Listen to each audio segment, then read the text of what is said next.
Iran America இடையேயான மோதல்களால் மத்திய கிழக்கில் நீண்ட நாட்களாக பதற்றமான சூழல் நிலவி வந்த நிலையில் பிப்ரவரி 28 இஸ்ரேலுடன் இணைந்து ஈரானின் தலைநகர் தெஹ்ரான் உள்ளிட்ட முக்கிய நகரங்களில் ஏவுகணை மூலம் ஆபரேஷன் ரோரிங் லயன் என்ற தாக்குதலை அமெரிக்கா தொடங்கியது. இதையடுத்து இரு நாடுகளுக்கு இடையே போர் மூண்டது. அமெரிக்காவின் தாக்குதலுக்கு ஈரானும் பதில் தாக்குதலை தொடங்கியதை அடுத்து இது மூன்றாம் உலகப் போரின் தொடக்கம் என்று அஞ்சப்படுகிறது. இந்த நிலையில் ஈரான் மற்றும் அமெரிக்காவுடன் வர்த்தக உறவுகளை கொண்டுள்ள இந்தியாவின் பொருளாதாரத்தில் இரு நாட்டுக்கும் இடையேயான போர் பாதிப்பை ஏற்படுத்தும் என பல்வேறு பொருளாதார வல்லுநர்கள் எச்சரிக்கை விடுத்துள்ளனர். ஈரானிடம் இருந்து கச்சா எண்ணெய் வாங்குவது மட்டும் இன்றி அந்நாட்டின் சபகார் துறைமுகத்தை இந்தியா நிர்வகித்தும் வருகிறது. இந்தியாவை பொறுத்தவரை ஒரு ஆண்டிற்கு 251 மில்லியன் டன் கச்சா எண்ணெய் தேவைப்படுகிறது. அதில் 12% உள்நாட்டு உற்பத்தியாகவும் மீதமுள்ள 88% 221 டன் வெளிநாடுகளில் இருந்தும் இறக்குமதி செய்யப்படுகிறது.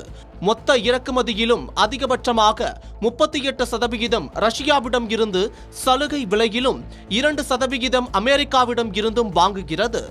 அதில் மீதமுள்ள 60% முழுவதும் அரபு நாடுகளிடம் வாங்கும் இந்தியா அவை அனைத்தும் ஹார்முஸ் ஜலசந்தி வழியாக இந்தியா துறைமுகத்திற்குள் வரவழைக்கிறது.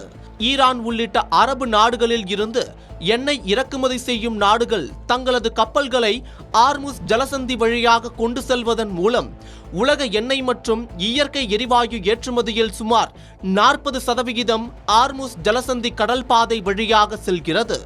போர் காரணத்தினால் ஈரான் இந்த ஜலசந்தியை மூடினாலோ அமெரிக்கா இந்த கடல் வழியை தாக்க முயற்சித்தாலோ போர் காரணமாக கப்பல் போக்குவரத்து பாதிக்கப்பட்டாலோ சவுதி அரேபியா, ஈராக் மற்றும் குவைத் உள்ளிட்ட மத்திய கிழக்கு நாடுகளில் இருந்து இந்தியாவுக்கு வரும் கச்சா எண்ணெய் விநியோகம் முற்றிலும் முடக்கப்படும்.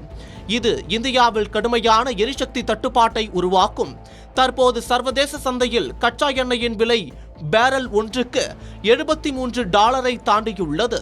போர் தீவிரமடைந்து விநியோக சங்கிலி உடைந்தால் இது $110 முதல் $130 வரை உயர வாய்ப்புள்ளதாகவும் கணிக்கப்படுகிறது.